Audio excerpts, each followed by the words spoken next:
Hello, proud Christian Zionist here. So let's talk about the Palestinians, okay? This is a group of people who have for years been taught to hate Israel and the Jews.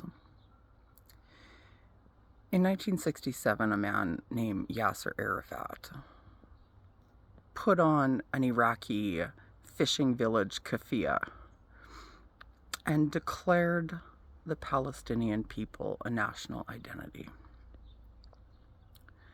Before 1967, these were simply Arabs who had come from surrounding countries, including the Bedouin that were in the area. And these Arabs came from Egypt and Syria and Saudi Arabia and all those places. And they came because in the late 1800s and the early 1900s, Christian Zionists and Jews started to buy land from Egyptian landlords. And they purchased the land legally. The land was purchased legally. And they proceeded to start to colonize. Now, if you go back in history, there's multiple explorers and stuff. I believe Mark Twain is one of them. I think that's his name. And essentially he said that the land of Palestine, or the British Mandate for Palestine, which is what it was called, because Palestine was a region of an area, was never an Arab country, ever. When the Jews were kicked out way back in 70 AD, I believe it was it Herod? Who was it? I can't remember. The Romans changed the name from Judea to Syria Palestina, which essentially means invaders. And what it was is it was a way to erase the Jewish identity in their ancestral homeland. That was what the Romans did. Go back in history and look up the Maccabean revolt that happened in the 400 years between the Old Testament and the New Testament. And then do some biblical research and some historical biblical history research to find out what actually happened in the land. Jews have never ever left the land. They've been there since day one.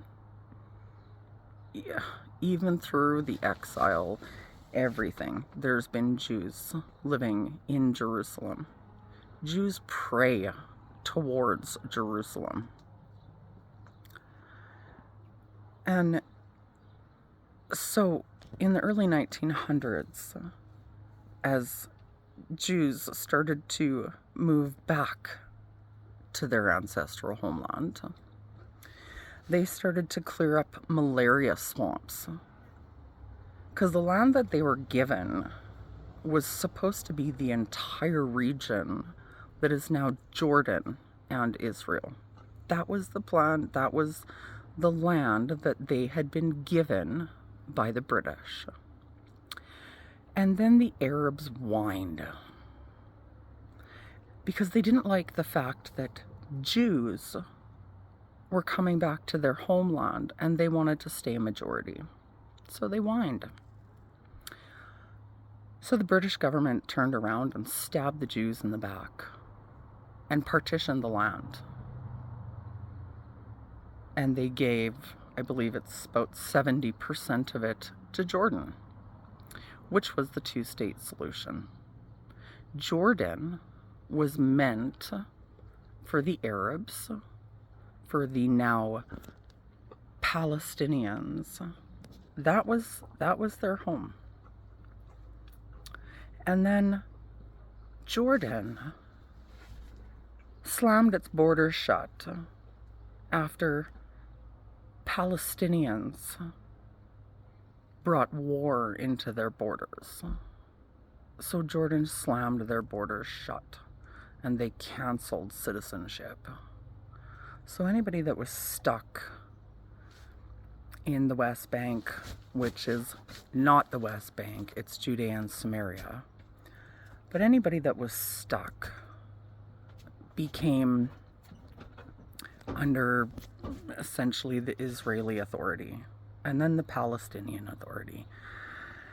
So you have these people who are actually indigenous to Egypt and all those places, and within 60 years they think that they're indigenous to the land.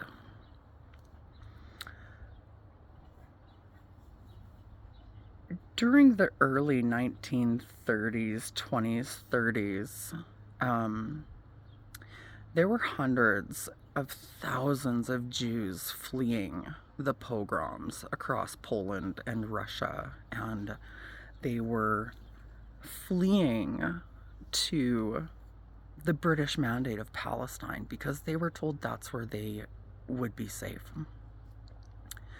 But because the Arabs whined, the British Army turned around and built essentially a whole new concentration camp.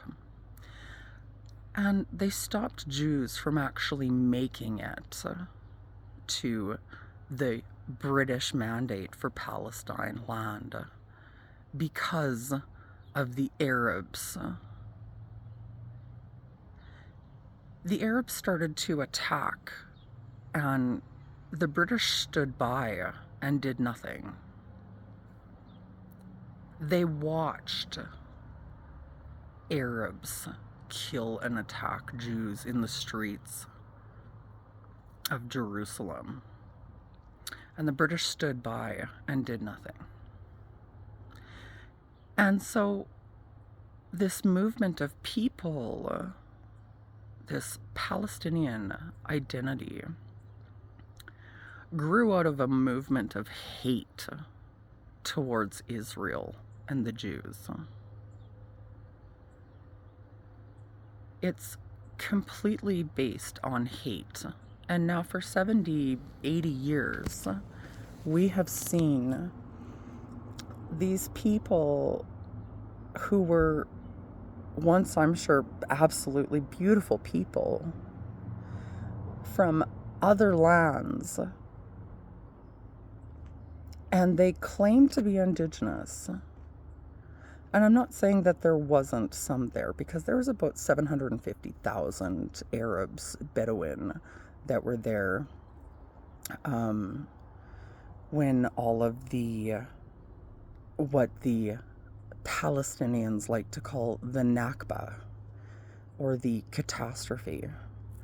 They like to play that this was some kind of big Israel pushing them out, or the Jews pushing them out, when it wasn't. So in 1948, when Israel declared a state, 7 Arab nations attacked them within like an hour. And this little tiny group of Jews who had just been through some of the worst atrocities were left fighting for their lives against actual countries. And they fought back.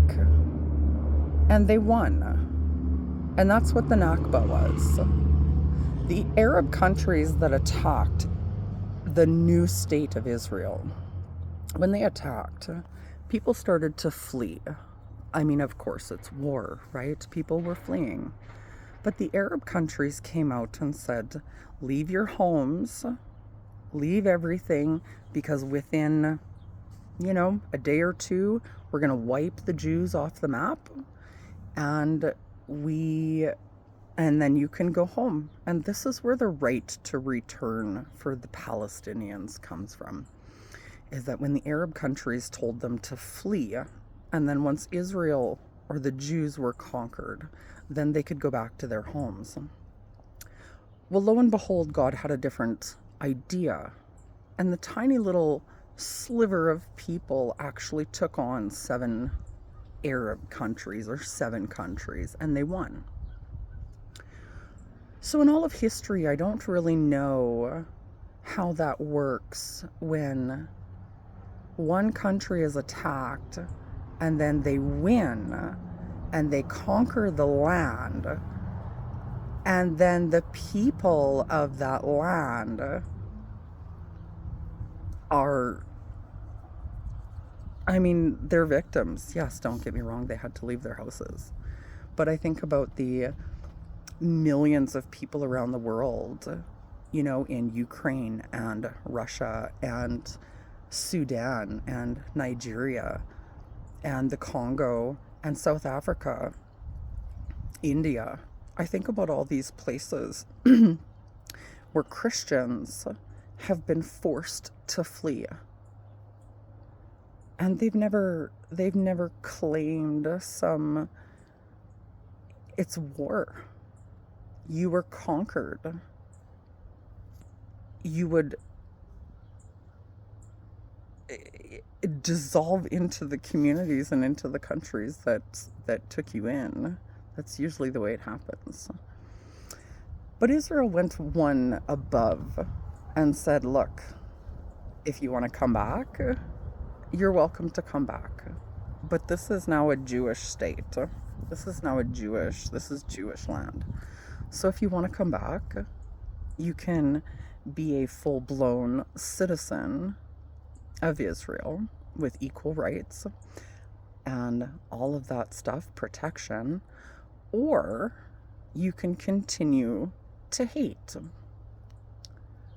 There are over 2 million Arabs living in Israel right now. The Arabs have their own party in the Knesset.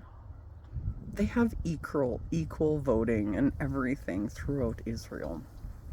The only people who refused to live in peace were the Palestinians. And it's because they've been fed Hitler's Mein Kampf.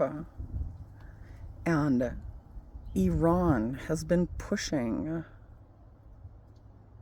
hate for the Jews.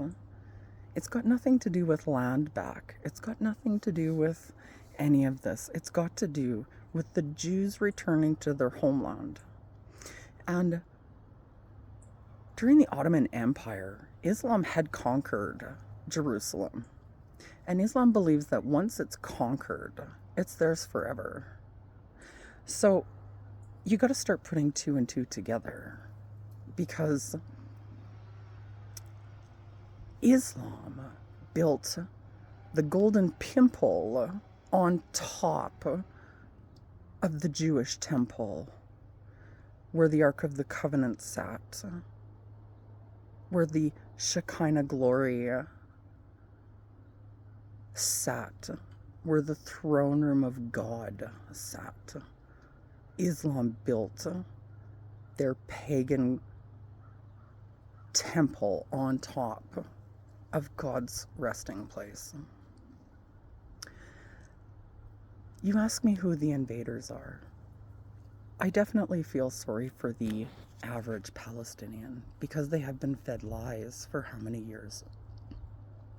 And thanks to these radical ideals that the Islamic Republic regime has pushed, and Islam has pushed, good people have been fed a lie, and now they demonically hate and want to kill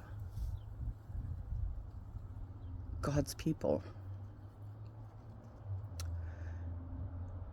I blame the system, and I blame the devil, because you can't be indigenous to a land when your ancestry and your last name from another land claims you. And if you go and look at a lot of the Palestinians' last names, they go back to Egypt and stuff like that. There's no such thing as Palestinian DNA. After almost 80 years, yes, there is history there now, because They forced a fake history and made up lies to try and keep the Jews out of their homeland. And that's what it boils down to. It doesn't have anything to do with indigenous to the land. Because Islam believes that they'll do anything to stop the Messiah from coming. And if you don't believe me, they actually walled up the gate. I can't remember what gate it is, but it's the one talked about that Jesus will enter through. Is it the West Gate or the Golden Gate? I'm sorry, I can't remember. The Bible talks about the gate to Jerusalem, that when Jesus comes back and touches down on the Mount of Olives, that he will enter through the gate. And when the Muslims ruled Jerusalem, or when Islam ruled Jerusalem, they actually stoned up the gate. And they built a cemetery right outside of it, because they believe that because Jesus is a prophet, he won't walk through a cemetery. That's the God honest truth. Go and look it up. There's a Muslim cemetery right outside the gate. It's so at the end of the day, the whole purpose is to keep Jesus and the truth of who God is out. And the devil is using those poor people in Palestine, right? I'm only using those words because that's what people recognize. Those poor people in Gaza and in Judea and Samaria, or the West Bank, that believe something and have been unfairly treated by their own ruling authorities. Hamas has destroyed those people. The Palestinian Authority has destroyed those people. They could live a life of peace and love, but they choose not to. And when you make a choice like that, and you use that choice to kill people, and then you wonder why borders go up and checkpoints go up, but you cry victim over something that you did yourself, and then I'm supposed to sit here and feel sorry for the situation that you've gotten yourself into out of lies. It doesn't work that way. It doesn't work that way.